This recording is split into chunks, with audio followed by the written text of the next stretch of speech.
That was a little intro with Charlie Parker, jazz musician, amazing. I love jazz.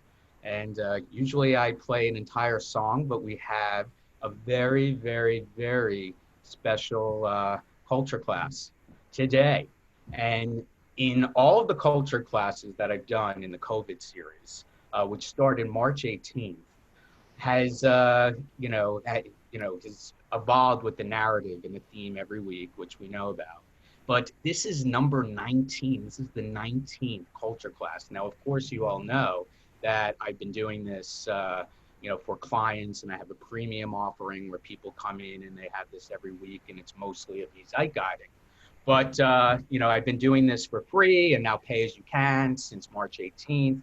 I do my Zeitguiding in the beginning, as most of you know, and then we have our hearts and minds segments with people who could really illuminate what's happening in their businesses so that we could all learn from them and connect with them. And today I am super, super, super thrilled and excited by having two of the most creative visionaries in the world, really, and they've been rewarded for it. We have Ron Simons here. Uh, Ron, hi, how are you? Hey guys, how are you?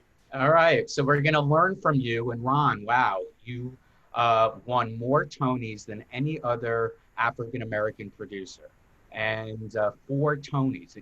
And people probably know you mostly, and we'll get into your credits later, from Ain't Too Proud Yeah. and Color Purple. And we'll talk Well, about your you know, I was an investor in Color Purple, not a producer. Just want to clarify that. good. Well, we'll learn about the difference. There we go. Fantastic. Okay. Uh, but you're still involved. And you got me house seat. So that's all that matters, right? And then we have David Nevins, who I've known since, for maybe 2003. And he knew me when many of you do know who've been on Culture Class. I used to do this for one person who is Academy Award and Emmy Award and Golden Globe Award and author Brian Grazer, spiky hair guy. And David was the head of TV. And amazing. He won Emmy for Arrested Development. And he would come by my office because he's even more curious than Brian. No, I'm just kidding. He would come to my office and he would always ask, "What's up? What's new? What's up? What's new?" So he and I have been friends and business colleagues since then. And I love his curiosity, and we're going to learn from you in a bit as well. And in the beginning, as you know, I always do my Zeitguide, but I'm not going to do it as long. See the tabs up on the top, which many of you have seen, because again, this is the 19th culture class. I have fewer tabs than usual because we want to really spend time on the hearts and minds of these great leaders. And so that being said, let's go on to the Zeitguiding. Before we move on, I just like to do a little bit of housekeeping. For those of you who don't know me, because you're here because of our Zeit guests and not for me, my name's Brad Grossman, and I have a company called Zeitguide. And basically, my job is to guide you through the Zeitgeist. Zeitgeist is a German word that means spirit of the times. And I used to do this in print, as a little cultural almanac, and then I've done it customized for companies and one-on-one, like the people like Brian. But now with Culture Class, I've been doing this on Zoom like for the past couple years actually, and I tried to bring a bigger audience during COVID, and so this has been my summer semester and the COVID series beforehand, and it's what I do for clients on scale, and it's what I used to do with the actual language on emails or in print to life, and here we are. So this is Culture Class number 19. And as I said, my job is to connect you to the world of ideas. And I look at the world in four particular buckets. I look at global trends, I look at tech trends, I look at consumer trends, and I look at the workplace. Well, now we don't really know what the workplace is. It's really in our homes. And for those of you who were on Culture Class a couple weeks ago, I talked about the new domesticity, which is, reconstitution of the domesticity culture that was created in the 18th and 19th century. Think Dangerous Liaisons, think Jane Austen, where the woman who was a victim of a patriarchal society stayed at the home, the private space, and the man went to the public space, went to the city, make the bacon, and then come back. And that was the beginning of capitalism. But now we're in the new domesticity where there's a conflation of private and public space. And even though we have a lot more to do, we definitely made a lot of progress since then in gender dynamics. So the other part of the new domesticity, many of you probably see me in a different location. I'm actually in the country right now. I left New York City. I'm in the Hudson Valley.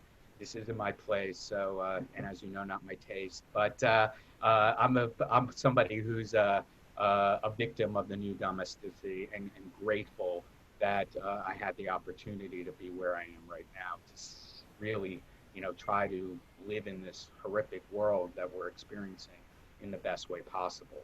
So I'm going to zip through these things, but when I teach you these things and when we learn from our zeitguests, always remember that I'm just not throwing things at you. I'm trying to connect the dots, but it's all about cultural relevance. Take what you're learning, bring it back to your companies. I call that the take back to your colleagues, tell them what you learned and see how it's relevant to your organization and to your own lives and your forward moving strategies. So because we don't have that much time, I'm not going to spend that much time on tech and work, but I just wanted to say that the cultural development of this week in technology that, if you were on one of my other culture classes, I would go more deeply, is that Mr. Zuckerberg goes to Washington, as you know, that's a play on the film. And it's not just him, it's also Bezos, it's also Tim Cook, and it's also Google CEO, who are there defending themselves to say that they aren't monopolistic. There are these antitrust investigations by Congress. But my insight or the take back that's keeping me up at night, that these are the biggest companies in the world. Okay, so maybe they should be broken up, right? Google has a monopoly on advertising. Facebook owns Instagram, has like 1.7 billion on Facebook, WhatsApp. They're kind of like the new type of telecommunication companies that were broken up. You have Jeff Bezos, which Amazon owns everything, and he owns the Washington Post. And then you have Apple, where Tim Cook is friends with or has a relationship with Trump, and is worth over $1 trillion in market cap. So, but the thing that really upsets me is that these are the biggest companies in the world. We're experiencing the biggest crisis in our lifetimes, maybe in the world, in history, and we need them. And now they have to deal with the antitrust accusations. So what that means to all of us is that, okay, so if they're preoccupied with dealing with defending themselves, all of us and other companies and all of us who even like are unemployed or furloughed really have the opportunity right now to save humanity or make a positive impact on the world. And one way is in the work bucket this week, I've been talking about how the cultural development is that Google decides to do work from home until summer 2020. It's 2021, sorry. See, we're so nimble. That's what you got to be today. And so that's a rude awakening for all of us because they were the ones out of all the tech companies that weren't ready to go back to the office. But now that were ready to go back to the office, but now that they could declare this, the take back is that, gosh, this is going to be really hard for all of us. So many of us, can't stand our families right now. A lot of us, we have to deal with not having our kids go to school. There are many people I know, and most of my clients are HR executives, and they're dealing with how do we balance, how do we reduce stress, how do we deal with mental health, cabin fever. And there's a lot of people who are returning to addictive habits, which is really sad because they stopped drinking or doing drugs because the world was their oyster in that community. So the next type of, I guess, benefits that's happening is that these companies have to really respond to all of this, not to mention all the conversations about systemic racism in the future and furloughs and unemployment and even technology. HR people have the hardest job right now. And we have to have empathy. So every week, you also know in the global part, I have a theme every week. I'm going to scroll like the credits of a movie. I can't go into all these, but if you are on all our culture classes, you know what I had to say about all these themes. Last week, I said it's about to get worse because of the reduction of the $600 and everything else is that happening. But my job here is to inspire you. So the theme of this week is from cultural discussion destruction to cultural renaissance. And we have two of the most creative people in the world and visionaries that could help us do that. They have a tough job, but we're relying on you. But we also have our job to do. I got inspired to come up with this theme after reading Lawrence Wright's piece in the New Yorker. I highly recommend it if there's one piece. And, you know, he basically was talking about the Black Plagues in the Middle Ages and how this, I'm going back to like the highlights, sorry, and how this basically, now I can't find it, sorry, created the Renaissance, right? It was this Black Plague basically, you know, forced people to come together. People from the Byzantine Empire came to Italy, and there was this crescendo of creativity that resulted, even though we know that Christopher Columbus pillaged, you know, the Native Americans, this was their creative opportunity to find a new world. We had Leonardo da Vinci, who did everything, and all these other amazing artists. We had science go, you know, to reconstitute. So the positive thing is that we are embarking on a cultural renaissance, hopefully. And I just thought that there was another thing, the same way that we had Amerigo Vespucci and Christopher Columbus and Magellan and all these cultural explorers from the Renaissance. You know, now we're seeing that from yesterday, NASA is building a robot for Mars, and this will pave the way for getting humans to the red planet. So again, this is our hopeful, you know, renaissance of humanity. So if we go to entertainment and consumers, the whole theme here is the pivot to the new renaissance. And my take back really is to be positive. And I'm going to just zip through these, and then we're going to get right to where we're, you know, going to go learning from our zeitgeist, as I guess. So the Zeitguide to entertainment right now. Here are the problems, if you didn't know. But we're going to get more specific with our experts here, David and Ron. So we can't go to theaters, sports, or live events. We know that. Although internationally theaters are opening, Tenet, which Christopher Nolan's movie, which has kept being pushed to the, you know, to the future, is now going to be an international open. But here, that's not happening. I know many of us are in the United States, but those of you, I'm American, but I am learning about the globe, so I'm obviously giving that kind of lens. Production limitations because people need to social distance. Netflix, and hopefully David will discontinue this, is basically the king of the world in terms of the content, the number of people, but we have seen the rise in other streamers. There have been 4 additional ones, Disney Plus, HBO Max, Peacock, the NBC one just launched. We had Disney Plus, we had Netflix. Quibi didn't seem to be a successful one, which is Jeffrey Katzenberg's one with the mobile phones. So David, you're developing CBS All Access. Now I heard BritBox is a British international streaming service. They're going to go into 25 countries. So, you know, this whole streaming thing, but that's a problem. And especially since many of these companies, these entertainment companies, you know, really can't produce material. They have to be really creative to figure out how they could get content on their platform. And Netflix has so much. So yeah, there's a content paucity because we can't produce. It's on hold, but we're going to learn more about that from David. And then all these entertainers, what are they supposed to do? What are they supposed to make? You know, they're not working. And then the thing is, and I'm so blessed that we have 63 people in a world of Zoom fatigue on this call. Wow. And basically, you know, viewerships are actually starting to drop because they are really having, consumers are having a tough time with all these screens. So the pivot towards the new renaissance, I'll zip through this. Netflixification, we have these coming out, I said. Quarantine content, right? Which is pretty awesome. I think we started with Sesame Street, which is, I'm calling it zoomification. And then I don't have time to play it, but again, those of you who contribute, you get all the links. We have Eric Whittaker, who basically had 17,572 singers from 129 countries come together to produce. It's amazing, but we don't have time to see it. The next thing is that celebrities have jumped to new platforms beyond social media. I'm calling this the real virtual reality. The best example is Travis Scott.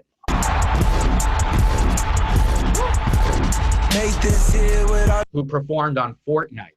You can see that there's 83 million views on YouTube. But Jarvis, who's our associate producer, thanks Jarvis for being here. How many people saw it on Fortnite? The day of, it was 1.7 million people. That's crazy. So that's the renaissance of entertainment. You know, here you have a real type person trying to use another platform. Even fashion is having their moment. They just had a fashion week, which was all video. So people are getting really creative. It's a creative renaissance. The next theme I'm seeing is participatory media. So participatory media is like really what we learned from TikTok. There was a piece about these two young people who found each other and started doing these side by side, and I'm calling it participatory media.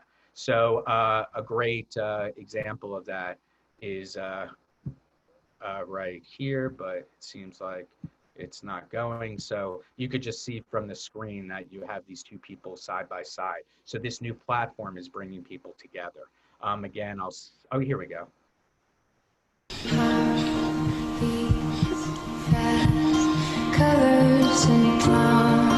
Here his ass about to start crying again. Really sweet. So participatory media.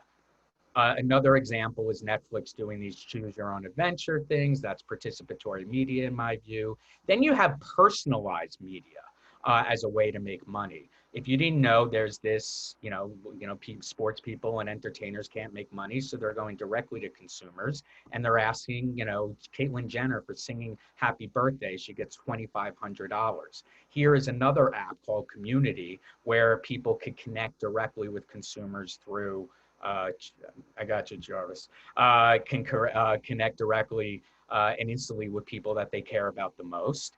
Another thing that's happening is that social media is a mess right now. So this is an opportunity for everybody else. In fact, Unilever, you've heard about the Facebook boycotts, but Unilever is actually halting, all their spending on social media. And then another thing that's happening in this cultural renaissance is this cultural reconstruction. This is a play on the real Reconstruction, which wasn't that successful after the Civil War. But now we're seeing a successful cultural reconstruction where Gone with the Wind is being reconstituted with a lecture before it. We saw Trader Joe's last week eliminate Trader Jose and Trader Ming's. And we even got Halle Berry deciding not to play a trans man in a movie after the transgender community was actually outraged by it. So that's the next theme in entertainment I've been talking about. Kit Kat action is in terms of how do you produce right now when you can't produce. And, we saw the Hamilton effect, right, where we saw everything. And Ron, you're probably more of an expert on this, about this platform, Broadway HD, where people could see Broadway shows online. I'm calling that the Hamilton effect.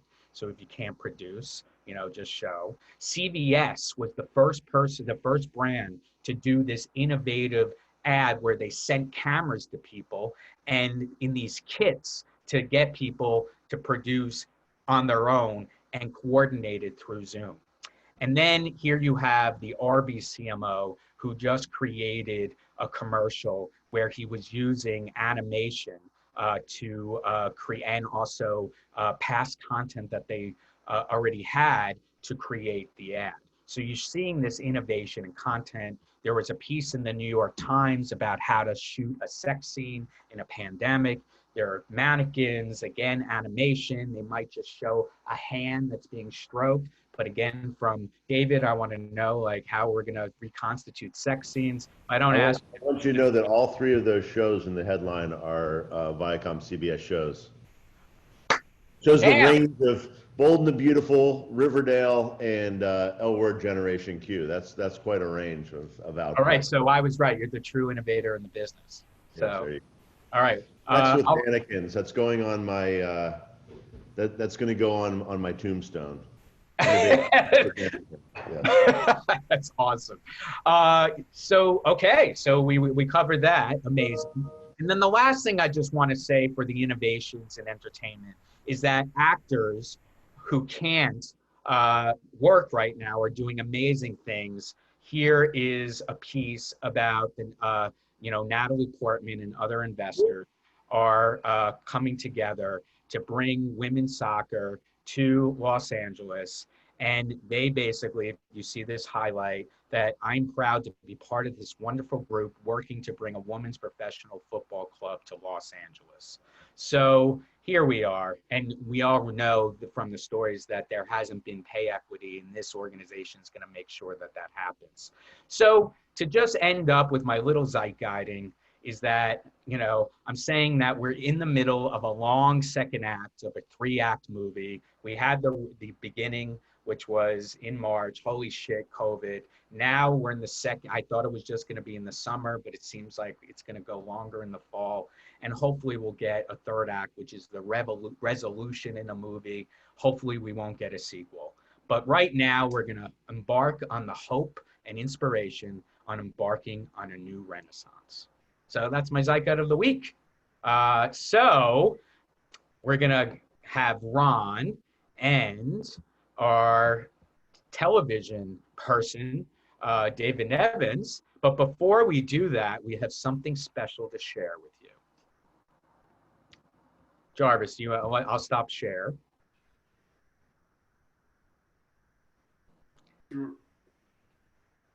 And we have, Desiree Hall, who's going to do a special performance. And I hope you surprise the person in the room that we really wanted to touch. Here we go. Dear God, dear stars, dear trees, dear sky, dear people,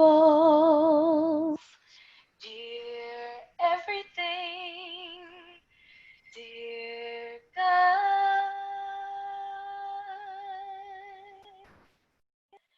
God is inside me and everyone else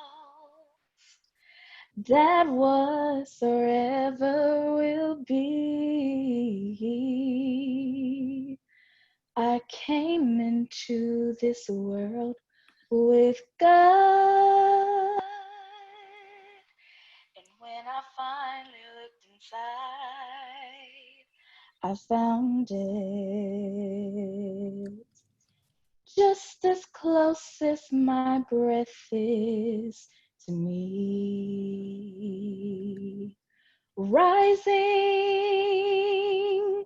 like the sun is the hope that sets us free. Your heartbeat make my heart beat when we share love, like a blade of corn, like a honey bee, like a waterfall, all a part of me, like the color purple. Where do it come from? Now my eyes are open. Look what God has done. It takes a grain of love to make the mighty tree.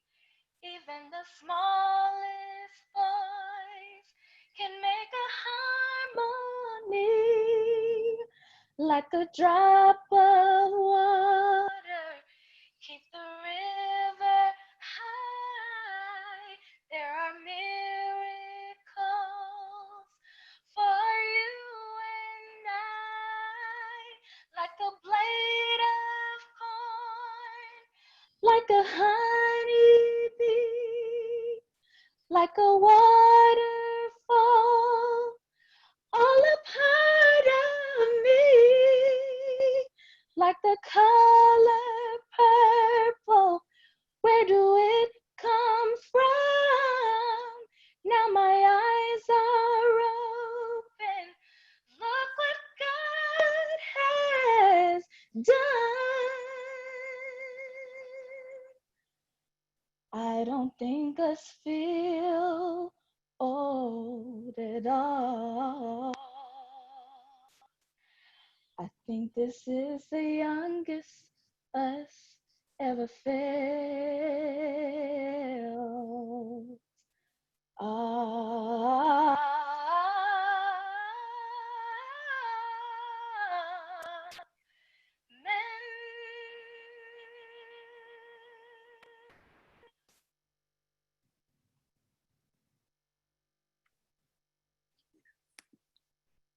Thank you, Desiree. Thanks for your time. If anybody didn't know, that was the song from The Color Purple, which Ron was an investor in, as opposed to a producer. And this is a great segue into starting the Hearts and Minds segment with Ron Simons. Let me just go share the screen for a sec, just to show everybody who he is. He won the Tony Awards for Porgy and Best in 2012, Bonnie and Sonia and Masher and Spike in 2013, A Gentleman's Guide to Love and Murder in 2014, and Jitney in 2017. And he's an investor in The Color Purple. So Ron, thanks so much for being here. Glad to be here. Thanks for inviting me. And yeah, it's let's just go right to the heart and right to the mind, because this is. So if there's any business right now, Ron, and one that people are just so upset about not having the opportunity to continue, is going to Broadway, which has been a cultural touchstone since the, I don't know, last century, 2 centuries ago, sorry. And it's so much in terms of how we are shaped as Americans. And you've been doing that in your entire career. So what's going on right now? Well, there are actually surprisingly a large number of Zoom calls that are going on. I'm on Zoom calls 5, 6, 7 times a day. And what we're doing is we're doing the groundwork to prep for our return. So I've got 3 Broadway shows that are in development. One is a revival for Color Girls, which we're moving from the public to Broadway. An amazing new play called Thoughts of a Colored Man that could not possibly be more pertinent than it is right now. And Blue, it's a play with music that Felicia Rashad is going to be directing, with music by Nona Hendrix. It's just going to be a very special piece, which we plan to open at the Apollo Theater uptown. But by the way, sorry, I just got to brag. There was just a New York Times piece written about all those projects that are in development. If you haven't seen it and you care about Black Broadway, I would encourage you. I don't know if I have it here. Maybe I do. You know what, Jarvis, why don't you put it in the chat? Okay, perfect. You focus on illuminating and enlightening us. So we are basically doing the things that one must needs do as a producer to get ready for the show, which is to say we've got to cast it, we've got to make sure we have all of our elements for marketing, advertising, promotion, and press in place. We're planning what might the messaging be when we come back from Broadway. And while people are guessing when we might return, no one really knows. We hope that we will be open in March. To return in some fashion, but we, as not surprisingly with organizations and companies, and I'm sure David too, with his companies, like how are you going to bring a cast together with the crew in a healthy way and making sure that they are safe with consistent and constant testing of actors, and how do we make sure that the people in the audience are safe? Does that mean we're going to have every other row? Are we going to have 2 seats between each person. It's unclear at this point, but we all have experts working on, medical experts working on this process and progress to understand what is it going to look like and feel like to be in a Broadway theater when we reopen. The presumption is that there won't be a vaccine, but if it is a vaccine, then that is a major game changer, and not just for Broadway shows, but touring shows, because I have a show called Ain't Too Proud that was shut down on Broadway, and we were supposed to be on our tour, national tour, this year. Needless to say, that got pushed because many states are just shutting down and going back to their initial phases of reopening. But I'm very optimistic, and the reason why I'm optimistic is because theater has been around for eons. The Great Flu didn't kill it. So many natural disasters didn't kill it. It somehow survived. And I think that there will always be a place in our society for live performances because they are unique and they do not replicate, they cannot be replicated on screen. And while we, with Ain't Too Proud, had a beautiful rendition of a song with all the cast and all the members of the band playing, it's not the same experience about sitting in a room, being a part of that. Because when you're in the theater as an audience member, there is a call and response between you and who's on stage, and they feed one another, and that could make a show go through the roof. It could make a show stand still or just limp along, depending on what the energy is. Well, Ron, I actually there was an interesting New York Times article that basically talked about how theaters in New York actually stayed open during the 1918 flu. And, I mean, not to laugh, but one of the reasons is that, you know, people got really, really sick for the Spanish flu. So they knew that they had it and they stayed home. But there were, city planners who really made an effort to continue with this. So what do you think maybe is the difference now since then, since you're saying that? Well, I'm not an expert in the 1918 flu, but I do know that now in New York, there is a anticipation, a hunger for theater, because people come to New York not to sit in their apartments all day. They come to New York to participate in the cultural, bonus of what it is to be in New York. And that includes, of course, Broadway. Right. We expect that when we reopen, most of the attendees will be folks from the area, the tri-state region, who have been sitting at home watching just Netflix and going about their lives, sometimes in a mundane way. And now those people will be ready, willing, and able to go out. Because I think that New Yorkers are resilient, and I think that they're also going to be among some of the fearless to say, I'll go to the theater with a mask, maybe some gloves, and I'll sit around with 600 people I don't know and sanitize and do whatever I need to do, because the hunger for theater is just that strong. And it's amazing. Like now, Broadway has been a theater owner's market for quite some time. There are always more shows than there are theaters to show the shows. So that's one difference than what was happening in 1918. This business of Broadway has never been stronger. Will it return to the $2 billion industry that it was? I like to think so, but it's not going to start off that way, to be clear. I think it's going to have to build to it, and it's going to be a lot of experimentation. Shows are going to open, and if people come, they'll stay open, and if they don't, they'll close. So the proof is actually going to be in the pudding. And I would say that for the fall of this year, there are some shows that are going on tour in October. So we are watching that quite closely over at Ain't Too Proud, because if no one's coming out in October, that will give us a flag that maybe January for moving. So you're gonna test it. We don't have to test it. We're just going to observe. Because it's interesting. I mean, that's a good parallel to what the movie business is doing with Tenet. I mean, there could be an opportunity to do an international tour as well.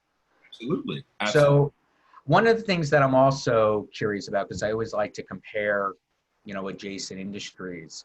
I've been in New York City for the last 6 weeks. I just came to the Hudson Valley, as I said. And before that, I was quarantining my brothers for 3 months in Connecticut for 2 months. And so I go back 6 weeks ago. And that's when I bumped into you. And I begged you to be on this. And you've been so kind. Yeah. And you introduced me to Jarvis, too, who is fantastic. So thank you. You know, we all were excited because the week after the restaurants were going to open, right?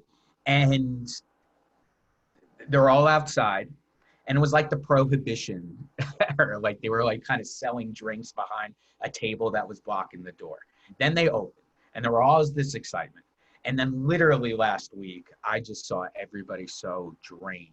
Not only do they have to do it in like 100-degree weather, it's so hard, it's expensive. And for example, I saw a stat that 85% of restaurants in the country could go out of business if they don't get more stimulus. So is there a conversation about that in Broadway? I mean, it seems like, you know, there's so much work that you're doing to prepare all this. You know, is there like a plan B? Like you started, is there like kind of a sequential stage of opening? Well, you know, what I'm really excited about is the advances that I understand are coming in the technology like Zoom, because as we know, Zoom was not created for live performances. Yeah. Desiree, you were amazing, but clearly. Desiree, however, because I would have been even more probably weeping, because that was one of my favorite songs in the show. But mine too.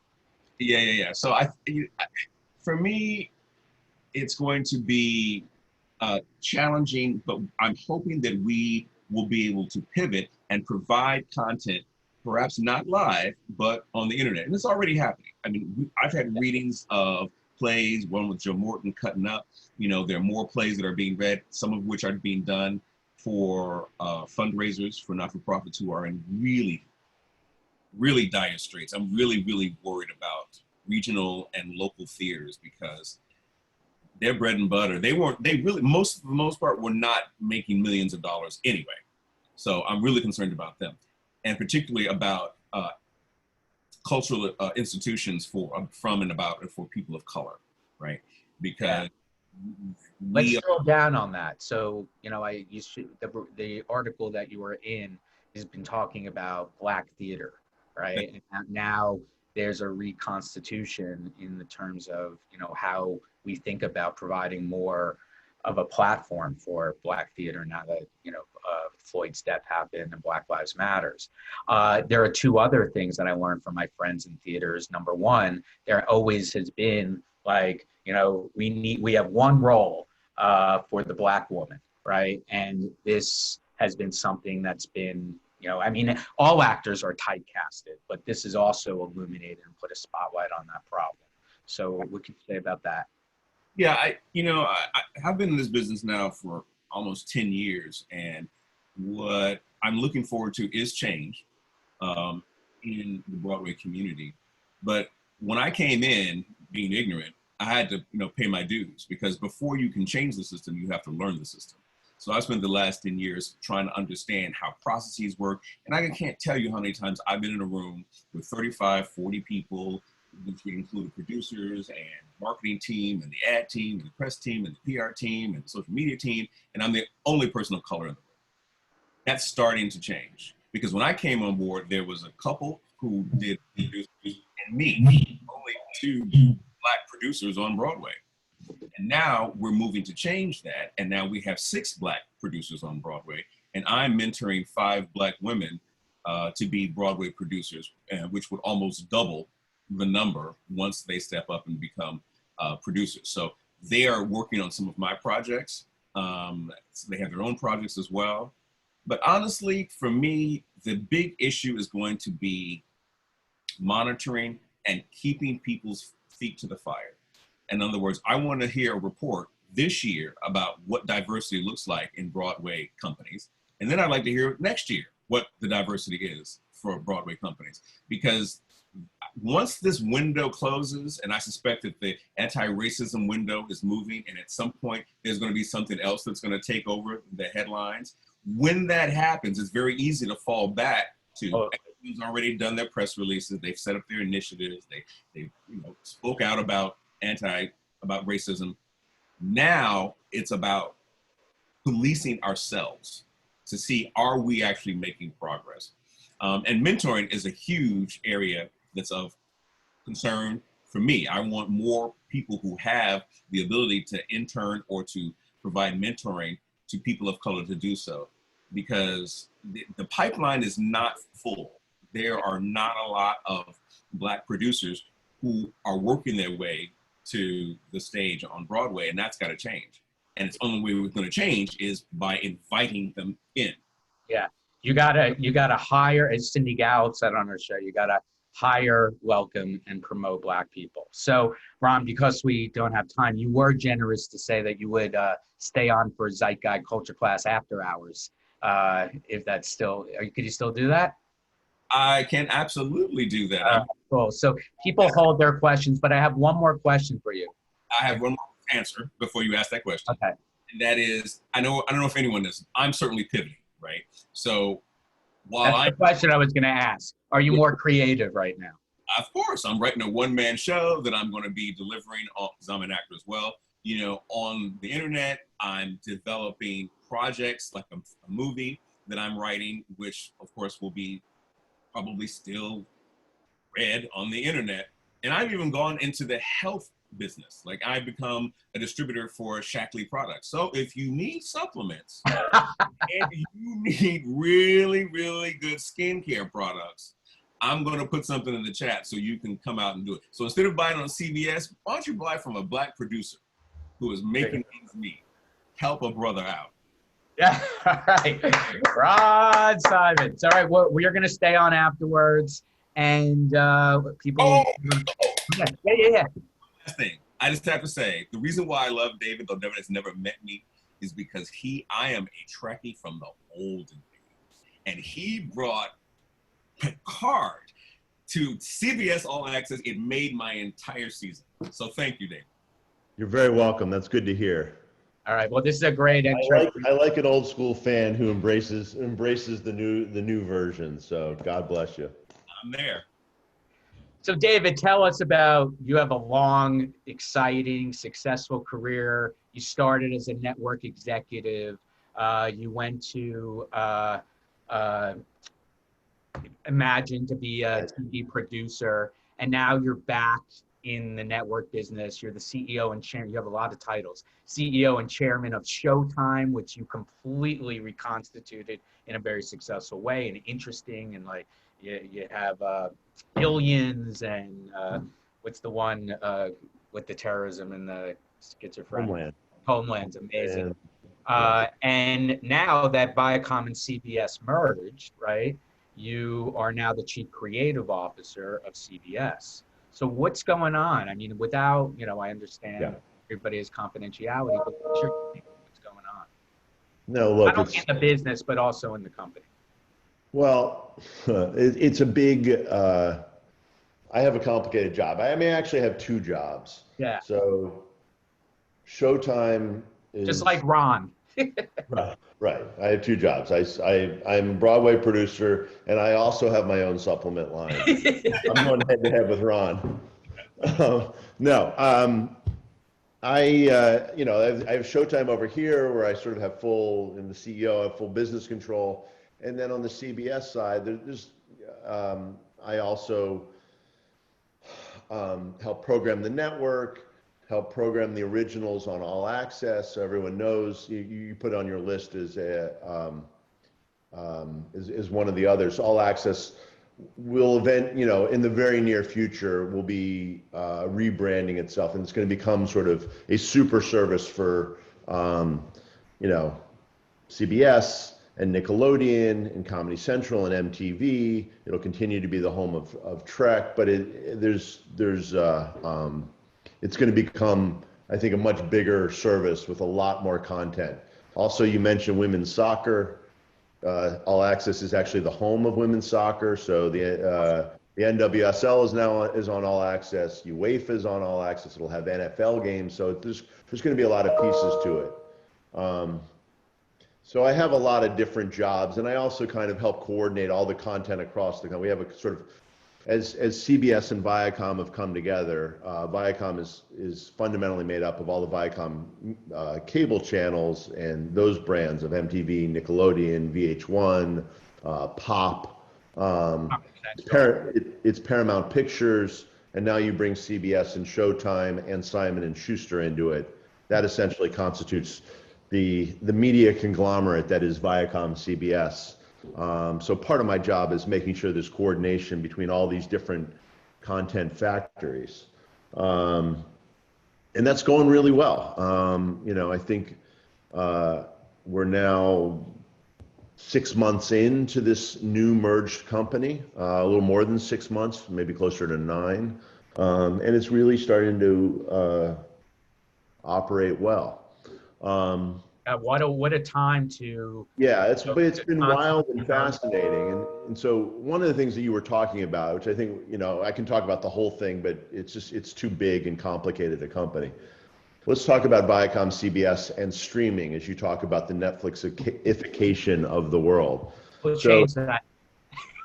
What? Change it to the streamification. How's that? Yeah, I prefer the streamification because, the truth is we've been in it, via both All Access and Showtime have been in the game for more than 5 years now. And, this is something I can't announce what exactly our subs are, because we're about to announce our second quarter results. But let's suffice it to say it's going very well. And I think we have a lot more already subs than people realize, and this is before the relaunch of All Access. When but is our that, strategy, we when basically is have that 3 gonna happen? services. When is that going to happen? Do we know yet, or can you say? No, we haven't announced it. But anyway, it's But I think that's a good thing because it's this year. There's going to be a kind of a soft launch. It's going to put a lot of the material from the other from Nickelodeon and MTV, VH1, all those companies that's going to be within the next month or so, and then there'll be a hard launch thereafter with. Can I just say one thing? I think that's actually really good for you because you see the other ones that are struggling right now because they don't have the content, and and you're also like the big hurrah at the end, So right, and we're not launching. The point is that we're not launching from zero. We're launching from already tens of millions. So it's going very well. And Showtime. So I was just going to lay out the strategy, the clean brief of how are we approaching the streaming world, which is basically it's three legs of the stool. One is Pluto, which is free. You can get it anywhere you want. It's free. It's advertising video on demand. Showtime is the premium part of it, and Showtime is going to stay Showtime. As HBO becomes HBO Max and goes more mainstream, I think there's an opportunity for Showtime to stay the pure play, premium, R-rated, adult, however you want to say it, sophisticated alternative. And then what's currently CBS All Access, which will be renamed, given a slightly broader name, will become the repository for the mainstream, and there'll be, that will also be a subscription service. So it's 3 legs of the stool. But even just Showtime, I will say we've put on more subs in the last 6 months than we had in the previous 30 months. So it is significantly accelerating, and a part of it was happening before COVID,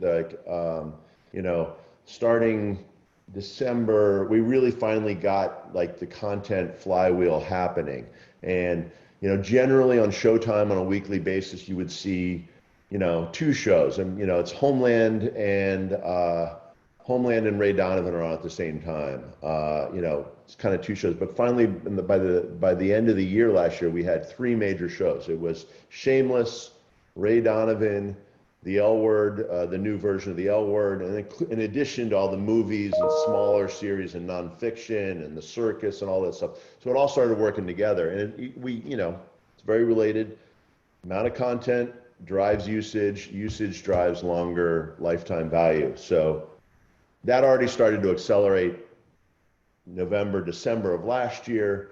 This first quarter this year was our best quarter ever. And then the second quarter, which is really the COVID period. And when I'm talking about quarters, I'm talking, the first quarter is January through March, and just looking at different periods. So that was pre-COVID. And then March through June, April through June is kind of like prime first wave, as you said, the first act of COVID. We're now in the second act of COVID, but it has taken off. And a lot of it is just having the right content at the right time. We made a significant investment last year, and it's laid out very nicely with these sort of tentpole shows driving subscribers. And even a show like The Shy, which is in its third season, which is on right now, which is about sort of African-American life in the South Side of Chicago. And it's kind of a celebration. It's from Lena Waithe. It's got tough stuff, but it's not, I think it's much more upbeat than, say The Wire or something. It's not fundamentally crime, law and order based, it's about people living their lives. And so it was kind of like the right show to have at this moment of racial reckoning. And so that show has doubled its business over 2 seasons. So like that's now a tentpole show. And it's just been an interesting moment. So, in the big picture in the media, the live business has been hurt, and we're all like, I could not be rooting any harder for Ron and everybody. The world needs Broadway back.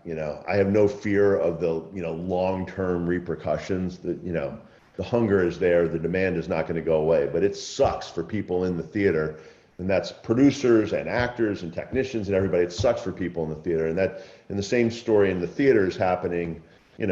Live performance, all the sort of live, which is the and sports, right? Sports, yeah. Yeah. And that's the guts of entertainment is a live experience, and we're figuring out ways to reconstitute a live experience, but we're all really hungry for the live experience back. And what about production? What do you think? What's the roadmap? So production, we're in the midst of it right now. There's some things coming back. We're about to start making Big Brother again. That's the ultimate contained environment of a show. Who's not going to get COVID? That's right. So things are starting to come back. Reality shows will be first. We're deep in conversations with all the unions. There's 4 unions that are deep in conversations with the producers right now. It's the IA that represents most of the crew, Teamsters that represent mostly drivers, SAG represents actors, and DGA that represents directors and production managers. And so it's sort of what Ron said. And everyone's trying to figure it out together. I think we're, sooner or later, we're going to figure out what the protocol is. I think there's general agreement on what the testing protocol is going to be. So I'm hoping we're going to get back into big scale production, September, October. Are you going internationally to do some things where it might be? We are. I mean, we're already very international. So we have a production of Halo that was interrupted. It was in the middle of production in Budapest, and we're desperately trying to get into Budapest. So it's complicated because there's unions, there's governments. We're negotiating with the government of Hungary, which has challenges. In Canada, the Canadian government doesn't necessarily want to agree to what SAG wants. The Canadian government, the way it works in Canada is the government controls who gets tested, and they make priorities. So, it looks like the gist of our agreement with SAG and with the unions is going to be once a week for everybody and 3 times a week for what's considered Zone A, which are the actors and the people right around the camera. But the Canadian government is like, we don't think film people are so much more important than everybody else, so we're not necessarily going to agree to that. So there's a little tension there between a American labor union and the Canadian government. So anyway, it's been. For those of you who don't know, SAG is the Screen Actors Guild, the guild for actors. Another thing I want to say, it's interesting in terms of your strategy, in terms of having these tentpole to bring you in, because I would say that's the success of Disney Plus with The Mandalorian or Hamilton, whereas HBO Max they really, or Peacock, they're really relying on everything they have that's not really tentpole-ish. So that's a cool strategy. I want to. So it doesn't, that may drive a lot of usage, but you're probably not going to sign up because, they have friends, like, But they don't. You've seen Friends, you'll watch Friends if it's there, you like Friends, but, is that really going to convince you to sign up and fork over $15 a month? And so, but it's a long game. And, when they get back into production, they'll have some tentpole programming. All right, so let's shift to creativity, because you are creative. Yeah, let's talk creativity, much more interesting. Yeah, business, whatever. I'm talking to the wrong guy, by the way, but I'll. What are you talking about? I've been with you, Brazil. You're the. That's why I'm so surprised. Well, aren't you the chief creative officer? So yeah, I'm joking. So it seems like you're more creative in terms of like what's the new type of leadership now, and of course you're focusing on ending systemic racism as well. Like, okay, it's exciting, but it probably is like the most challenging time in your life as a leader. By the way, do you have a hard stop at 3 o'clock? If you do, it's fine.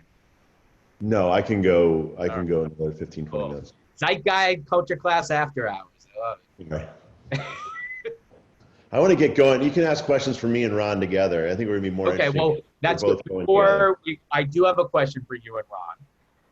But I also want to ask you this about your creative process and, creativity in a time of COVID.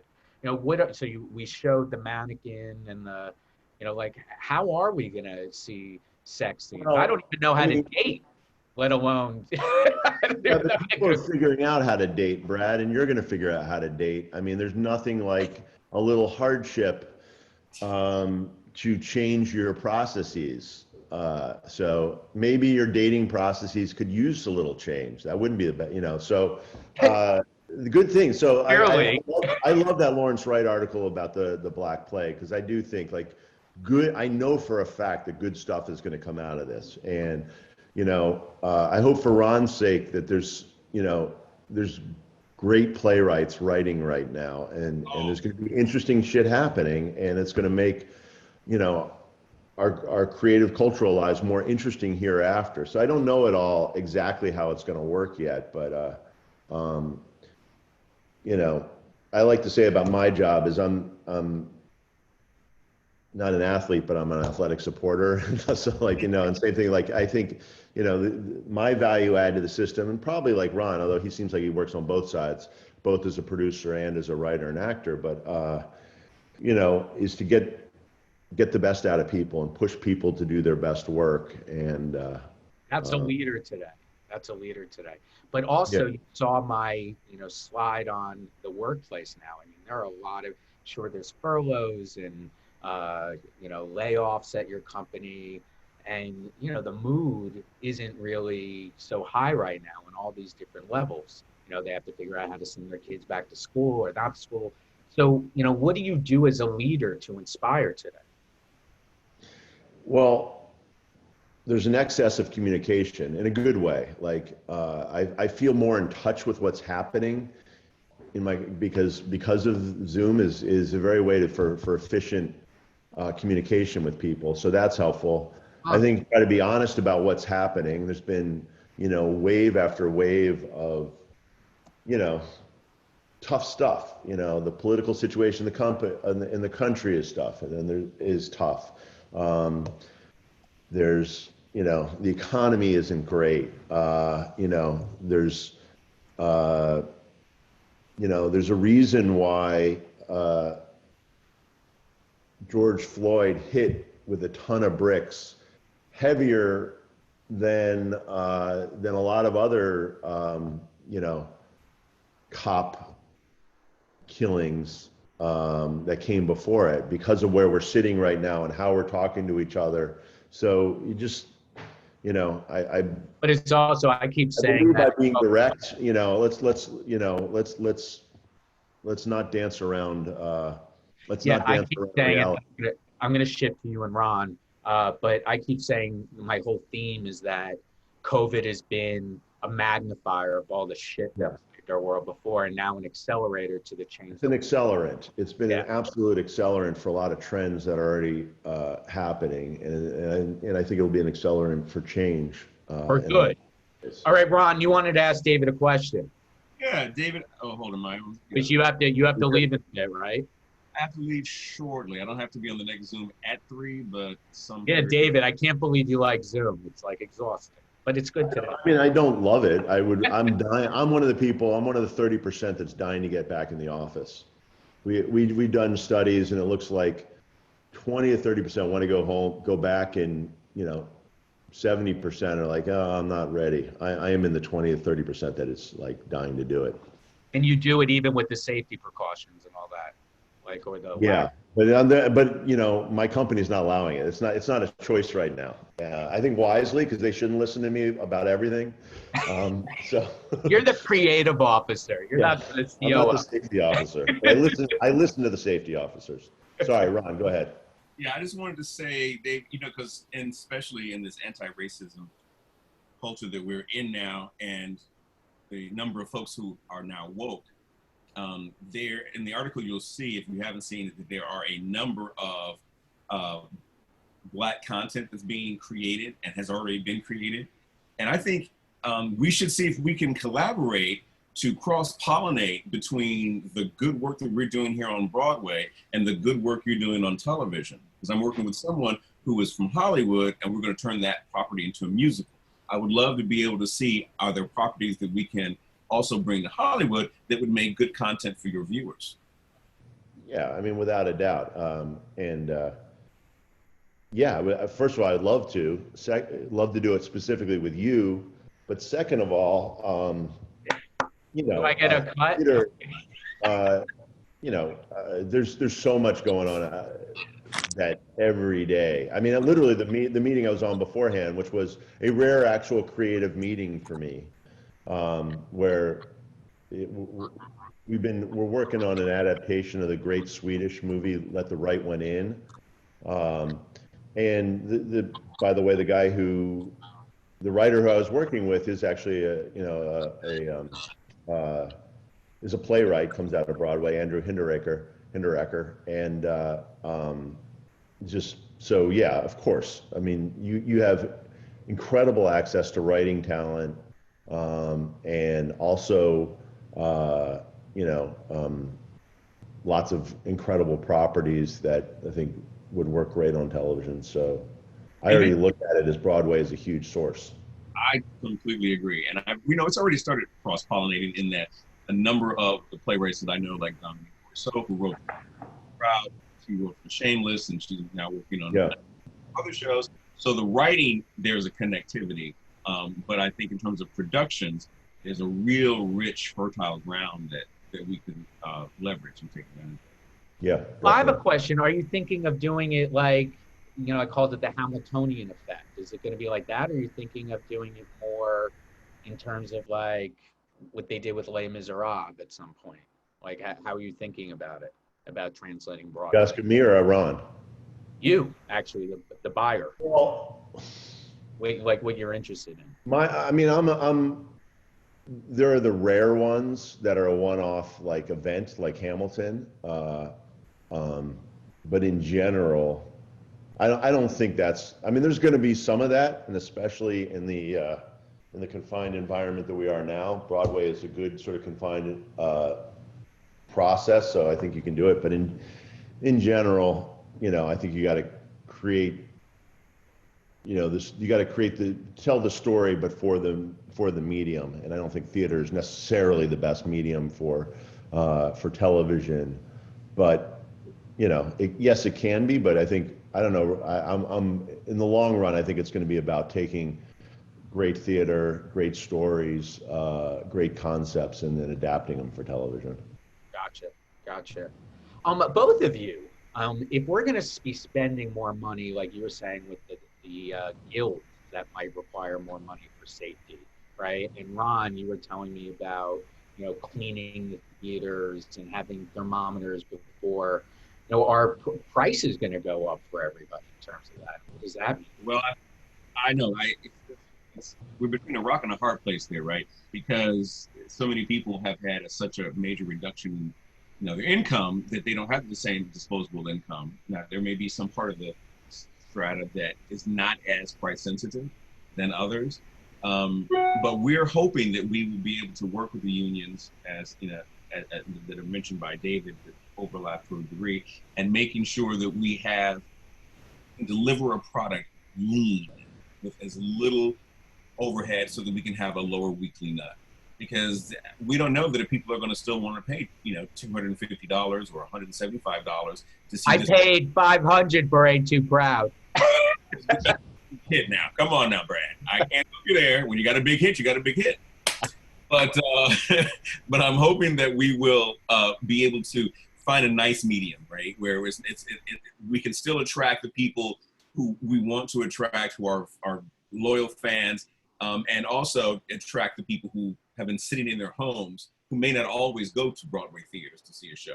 So right. It's a minefield that we're traversing. We'll talk about it. They've gotten so much smarter though about pricing and stratification and meeting demand. They'll figure this one out too. You guys will figure this out, and can't charge more than people can afford, but you got to find that sweet spot. And so I think there'll be a premium on smaller shows coming back, right? At least initially, I presume. In Broadway, 70% of our market is tourism. So I don't expect that people will be rushing onto planes, trains, and automobiles to come to New York immediately, which is why I said I think the New York area is going to be there. But to your point, David, we do have dynamic ticket pricing, so we can bend to make sure that we have our houses filled, with audience members. So that's exciting. Yeah, I just wanted, before, if we continue, that would be great with questions, or if you have to run. Just next week is our second to last culture class of the summer semester. And here's an interesting guy, Matt Seiler. He used to be the CEO of IPG Media Brands, which is one of the big advertising holding companies. And he pivoted to go into marketing employees and executives, of how to redefine themselves, not in terms of what they do for a living, like a development executive, a marketing executive, a human resources executives, a tech person. It's more about marketing yourself for a job in terms of who you are, your main. So I would be Mr. Curiosity. We need a curiosity guy. We need a teacher, right? David, we need a creative person. Ron, we need somebody who could do a gazillion different jobs. And so he has a really interesting way of shaping your career in the future, and it's all about marketing yourself. And then we're gonna have Dr. Tiffany Jana, and she's really cool. She lives in Richmond, and she wrote a book called Overcoming Bias, and that's our second to last one. We'll be on COVID number 20, and then the week after, there's a very special opening, which I don't want to tell anybody with. And then it's going to be just me zeitguiding the entire time in the 4 big buckets, basically what I do for clients and what I do for my premium offering. And then we'll figure it out what we're going to do for the fall. So thank you to everybody who's been here with us. Ron and David, if you have to go, great. I'm blessed that you're here. I want to make sure, and tell us all where we could sign up for CBS All Access. That would be great. Dave, CBSAllAccess.com. That's easy. All right, great. And then Ron, if somebody wants to buy some products from you, how would they reach you? I put my health information in the chat. So if you want to click on that, it'll take you right to my portal. And also, if I don't know who's on the call, but I'm always looking for people who are interested in telling the untold story of underrepresented communities. So if you want to invest or produce in Broadway, the doors are open. I want more women, more people of color, but more importantly, I want people with a conscience, people who want to do more than just make a ton of money. And that's what we need to do to reboot humanity. Our world was disrupted by technology, then it's been disrupted by COVID, and now the only way to reconstitute an amazing future that we all want to live in, back to the theme of the cultural renaissance, we got to focus on humanity now. That seems I like agree. Oh, and to that point, there is a documentary that actually my co-producer here is on the line, Christine, called Viva Verdi, which is a heartwarming story about the seniors who retired in Milan into the home of Casa Verdi, which was set up by Giuseppe Verdi, the opera writer, and it's really going to be beautiful. So keep an eye out, keep an ear open. Double V's, Viva Verdi. Okay. And the last thing I'll say is I always have to pitch at the end. We've been doing this out of the bottom of our entire hearts and minds.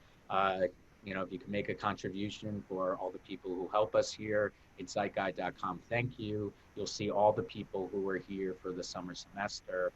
And yeah, we got 2 more. I hope everybody, you know, this is Act 2 still. You know, if you do have Zoom fatigue or whatever, it's time to, you know, look at nature and think about Act 3 because it's going to be challenging for all of us. But I believe in all of us. And thank you for participating in culture class. And I'll see you next week. Great. Thank you, Brad. Thank you so much. Be in touch. Bye.